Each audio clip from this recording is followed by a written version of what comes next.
गुरुर्ब्रह्मा गुरुर्विष्णु अगुरुर्देवो महेश्वरा। गुरु साक्षात् परम ब्रह्म तस्मै श्री गुरुवे नमः। अखंड मंडलाकारं व्याप्तं येन चराचरं तत्पदं दर्शितं येन तस्मै श्री गुरुवे नमः। या कुन्देन्दुतुषारहारधवला या शुभ्रवस्त्रावृता या वीणावरदण्डमण्डितकरा या श्वेतपद्मासना या ब्रह्माच्युत शंकरा प्रवृत्तिर्विर्देवैः सदा वन्दिता सा मां पाहि सरस्वती भगवती निःशेषजाड्यापहा। मनोजवं मारुततुल्यवेगं जितेन्द्रियं बुद्धिमतां वरिष्ठं वातात्मजं वानरयूथमुख्यं श्रीरामदूतं शरणं प्रपद्ये। ॐ त्रिवेणीं माधवं सोमं भरद्वाजं च वासुकिं वन्दे अक्षयवटं शेषं प्रयागं तीर्थनायकं। बोलो तीर्थराज प्रयाग की जय। सर्वमंगल मांगले शिवे सर्वार्थ साधिके शरण्ये त्र्यंबके गौरी नारायणी नमोस्तुते। ओम राम रामेति रामेति रमे रामे मनोरमे सहस्रनाम तुल्यं राम नाम वरानने।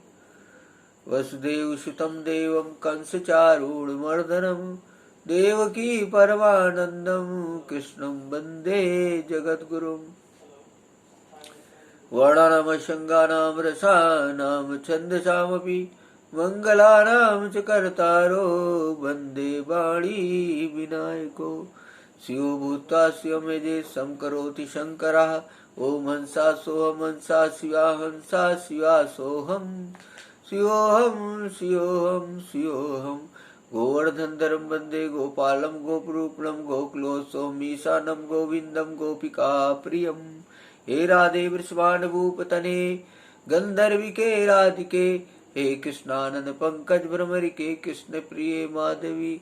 हे वृंदावन नागरी गुणिदे दामोदर प्रेयसी। हे श्री ललितादिके प्रिय सखी प्राणादिके पाहि मां शरणागतम पाहि मां शरणागतम पाहि मां शरणागतम।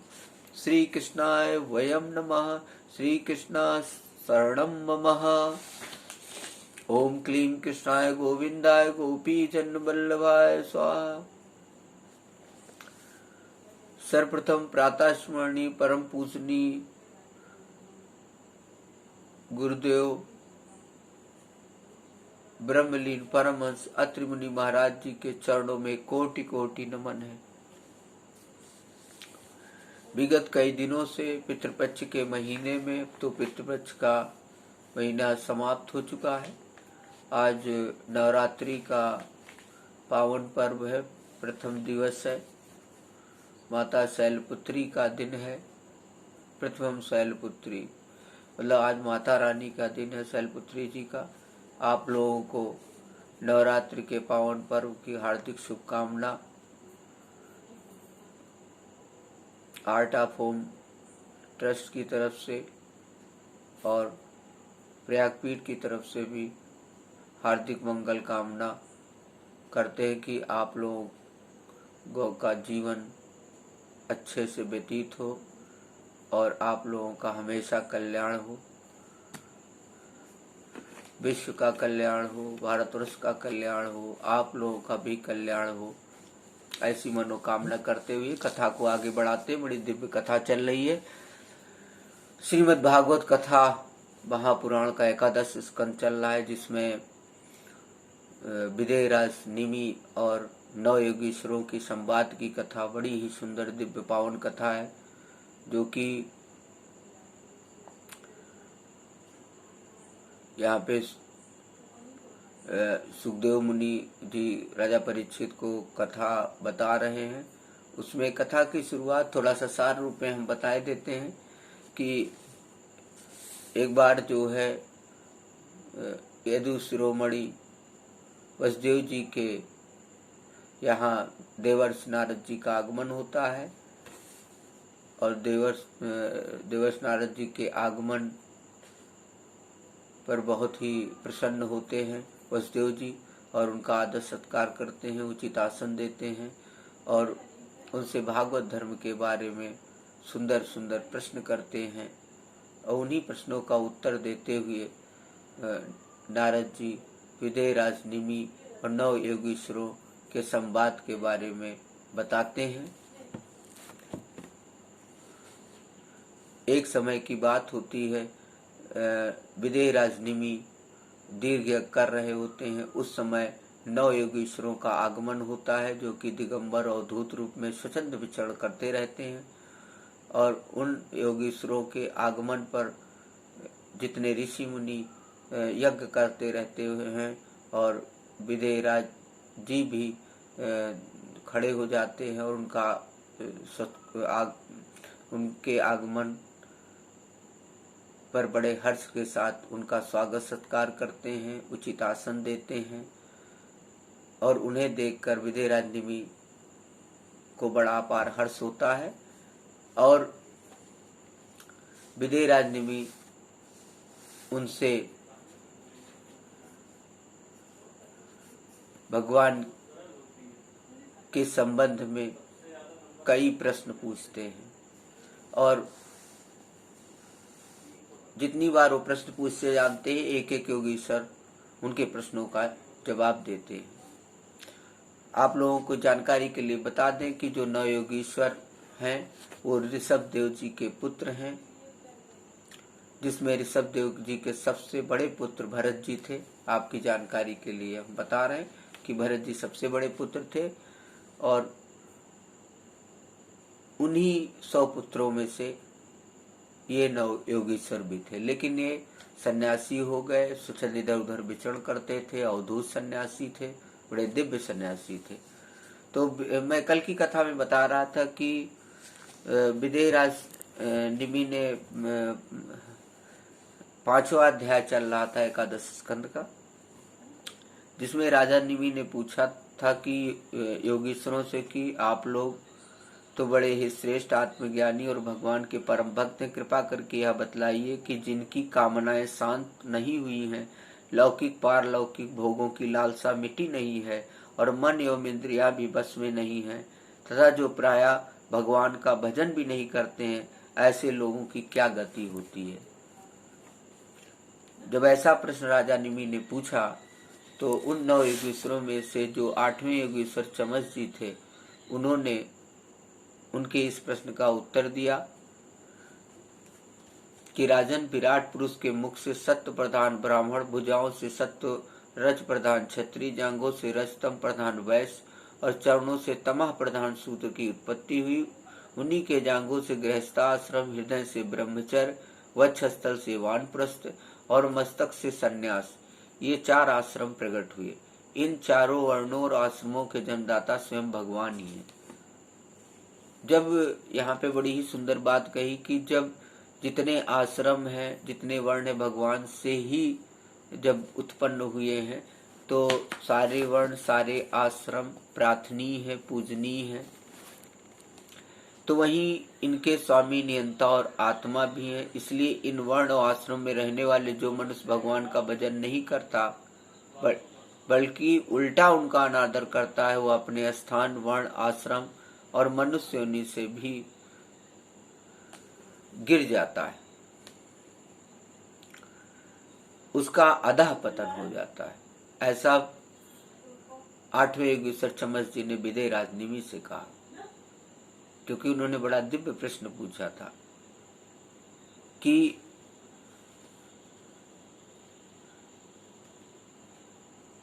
राजा निमि ने प्रश्न पूछा था कि कृपा करके ये बतलाइए कि जिनकी कामनाएं शांत नहीं हुई हैं, लौकिक पारलौकिक भोगों की लालसा मिटी नहीं और मन एवं इंद्रियां भी बस में नहीं है, तथा जो प्राय भगवान का भजन भी नहीं करते, ऐसे लोगों की क्या गति होती। उन्होंने बता दिया कि उनका अधा पतन हो जाता है जो भगवान का भजन नहीं करते और भगवान से बनाई हुई चीजों से प्रेम नहीं करते, उनके प्रति ना करुणा, दया, ये सब भावनाएं नहीं होती।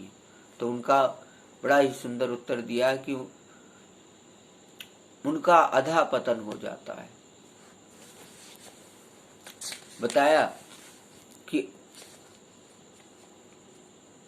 इन वर्णों में और इन आश्रमों में रहने वाला जो मनुष्य है, यदि वो भगवान का भजन नहीं करता तो उसका अधा पतन हो जाता है और वो मनुष्य योनि से भी गिर जाता है, मतलब मनुष्य योनि भी उसे नहीं प्राप्त होती है, मतलब मनुष्य योनि से भी च्युत हो जाता है। फिर वो मनुष्य योनि का वर्ण नहीं कर पाता है। इसलिए हमें सबसे प्रेम करना चाहिए, क्योंकि यहाँ पे साफ साफ 8वें योगेश्वर चमस जी ने कहा कि भगवान के मुख से सत्य प्रधान ब्राह्मण की, भुजाओं से सत्य रज प्रधान क्षत्रिय की, जांघों से रज तम प्रधान वैश्य की और चरणों से तमा प्रधान सूत की उत्पत्ति हुई है।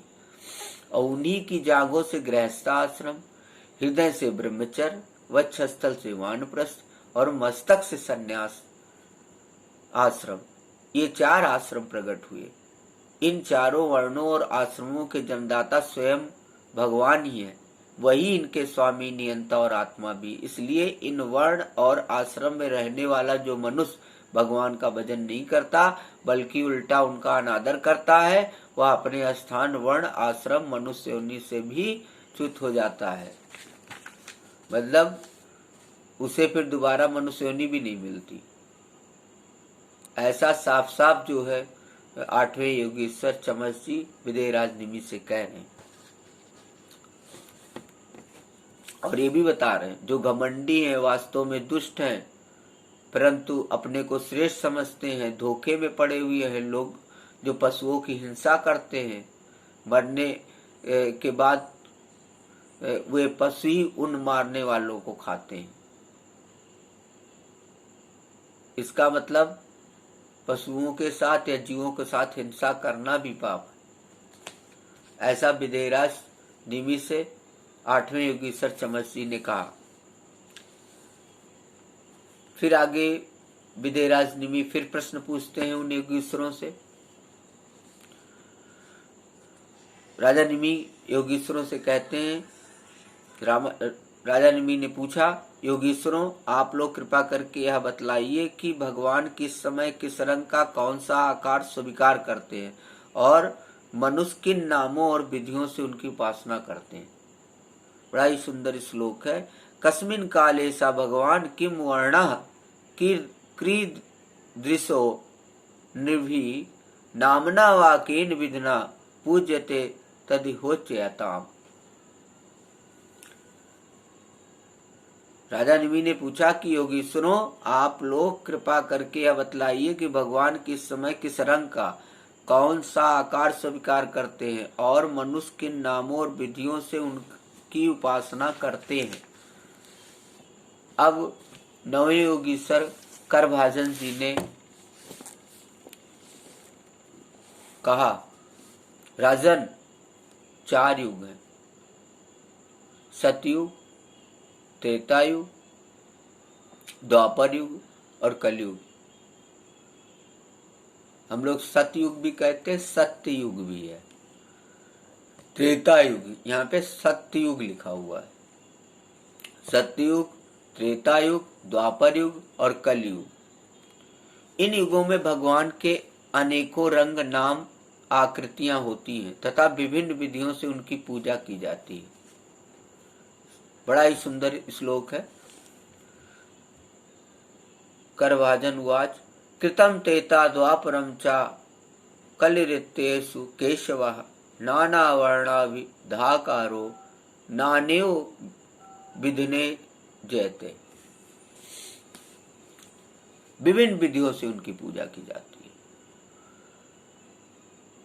सतयुग में भगवान के श्री विग्रह का रंग होता है श्वेत, उनके 4 भुजाएं और सिर पर जटा होती है तथा वे वलकल ही वस्त्र पहनते हैं। काले मृग का चर्म, यज्ञोपवीत, रुद्राक्ष की माला, दंड और कमंडल धारण करते हैं।